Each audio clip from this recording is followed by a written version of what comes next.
Before we get started, I'd like to say, yes, it's my birthday today. I just turned 17. Oceans like we used to do.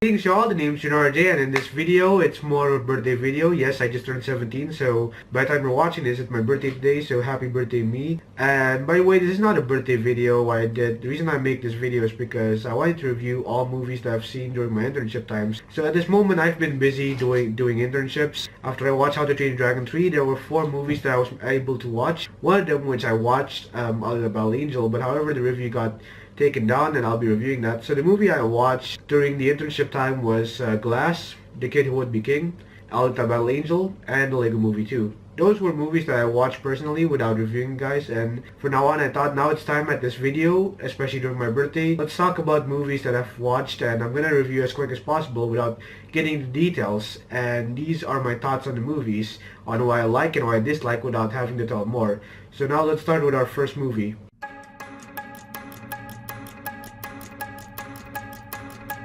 Glass was a movie I was able to watch by the second day of internship. Just right after it, I was able to go to a mall, enjoying prata bread, and then go to the movie theater and watch Glass. I was like, oh yeah, I was pumped. But hearing that some critics are not impressed with this movie, I'm kind of surprised of what's going on. First, it was surprising that Unbreakable and Split are tied together, and I was able to watch those 2 movies before watching Glass. And finally, when I watched Glass, I was very impressed with it. However, there is some problem with this movie. I understand why there are issues with this movie. For somehow, the idea of this movie is basically 1 plus 1 equals to 2, or I can say 1 plus 2 equals to 3, and that's how the movie works. To me, I think Glass was an overall okay movie. The only issue is what M. Night Shyamalan did with this movie. There were some great things in this movie. I did like the characters in this movie. Samuel L. Jackson was great. Bruce Willis was okay, and also James McAvoy. Everyone's performance is there. You feel the old Unbreakable and Split moments in this movie. Now, I don't really want to spoil Split and Unbreakable, but I suggest you watch those 2 movies while you still can, when Glass is still out. And however, when I watched this movie, there were some scenes that could have been Unbreakable and Split, and I really enjoyed them. And seeing them tying together was a really big surprise to me. The issue was what M. Night Shyamalan did with this movie. He had a cameo in this movie, his cameo is still the same, and however, the direction on how he leads Glass was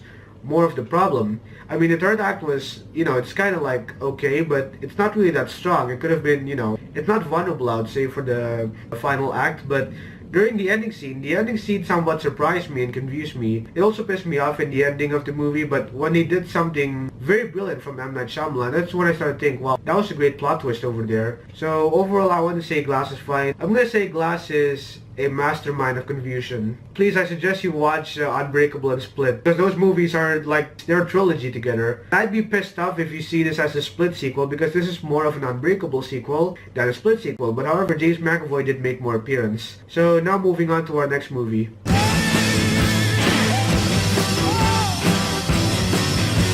The Kid Who Would Be King. I didn't expect anyone else to see this movie. I was surprised that none of my favorite movie reviewers went out to see this movie and then review it. However, this movie was actually somewhat enjoyable. I was able to watch this movie. At the beginning, I didn't have plans to watch this movie, but I was surprised that this movie was actually directed by Attack the Block director Joe Cornish, who Attack the Block was one of my favorite films, and I was impressed, and I was able to go inside and watch this movie. The Kid Who Would Be King it's overall a great family movie, but however, there's some issues that I've seen with this movie. I like some of the great action in this movie, how they bring King Arthur into the modern world, and how they relate those characters of what they look like, and then just tying them to the children's novel, to the folklore of King Arthur. I don't have to watch King Arthur Legend of Sword because I know they don't tie in, not even Transformers The Last Night, but however, The Kid Who Would Be King was somewhat enjoyable. There were some great moments in this movie. I found out that Joe Cornish's most weakness in both movies, Attack the Block and The Kid Who Would Be King, is that he had many ideas that he didn't know what to do, but he decided to scramble up in a roadway that's pretty much messed up. So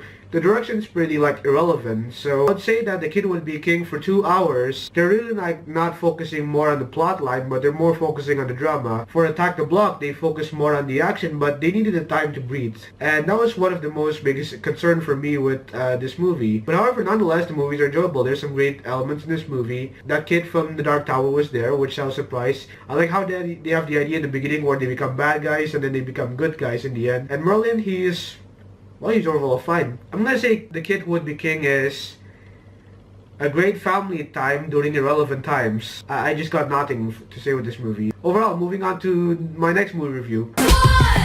Swan song. I know I actually did a movie review on this, but since the movie review got blocked by Fox, however, I did check it again twice. That's why I was not making any views. No one come to me like, hey, well, how's Alita Battle Angel? So I decided that, I decided to review this. Overall, I'm gonna say this again, but I'm gonna say overall this movie is fine for me. I was able to see this in IMAX 3D. In IMAX 3D, there were some great moments in this movie. You really need to watch this on the big screen, especially go look for a 3D movie theater near you. I really like the actions in this movie. The motorball sequence I thought was overall great. The visuals were mind-blowing. But the only issue that I was able to discuss with my friend was more of the characters and also the setting and the storyline. I mean, the storyline's pretty much fine. The characters are somewhat a big issue. They feel skeptical with the characters. And it's somehow with this movie, Alita Battle Angel, we waited for like almost a year only to see this movie. And now Dark Phoenix is probably next. And I'm gonna say that Alita Battle Angel, as mentioned before, Alita Battle Angel is a great masterpiece of a great adaptation that's shattered into pieces. Really, if you love this movie, if you like the visuals, you're gonna go for it. Go ahead and watch this movie if you can. So I'll try to watch this at a guilty pleasure times. And now the final movie I watched.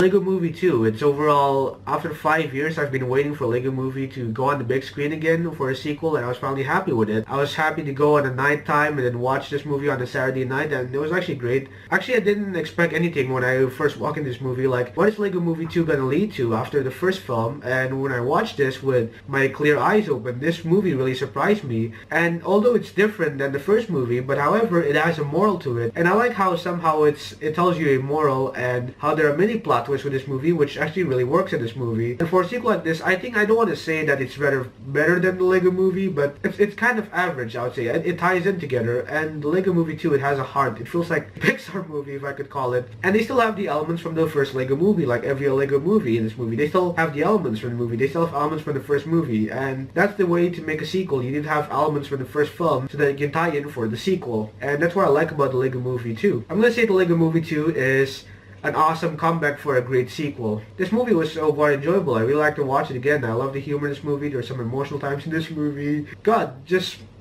I'm gonna buy the Lego sets, that's for sure. But yeah, that was all the movie reviews on these 4 movies that I just reviewed. Tell me which one was your favorite, which one did you get to see today. And since it's my birthday, I should be getting something. So therefore, I bought a poster and I thought I opened it with you guys. So supposed to be ordering Dread on DVD, such a great film. So I bought some posters, which you can see. I just, opened the package, but I did not open the poster itself. So I got 2 movie posters. Oh god. Oh god. Oh god. That was nothing. That was nothing. That poster was nothing. Literally nothing. I swear. But this is something. Metallica True Never. Just one of my favorite movies. I really love Dane DeHaan in this movie. Really, it is a great print. Feels like they just, printed somewhere in the printer shop. But yeah, that was my movie review from all the movies I've watched. Those are all my quick movie reviews. If there are movies that I was not able to watch and maybe you want me to review it, let me know. I may do a quick movie review out of it. And therefore, that also leads to both Hellboy and The Curse of La Llorona, which is a movie I don't think I'll be watching. Maybe I'll be watching, but maybe I'm not. Just maybe a quick review for that. And I'll explain to you once I watch Shazam. Or maybe Pet Sematary. But yeah, that was all the movie reviews on 4 of these gifts. Please say in the comments it's my birthday today. Spread the word. Hey, happy birthday, JUNA.R.J. And I hope I'm still ongoing, Maybe I can win love one day. I could. So I've been busy at the moment, but maybe when Captain Marvel comes out, I will be doing more videos. But yeah, that was my movie review on all movies. Here's the outro. That is all for this video. If you do enjoy this video, give it a like. That would be very helpful. And in the description, you'll find 2 links so you can follow me on Twitter, Instagram, and Google+. I appreciate you guys for watching this, and I'll see you another time. Bye-bye.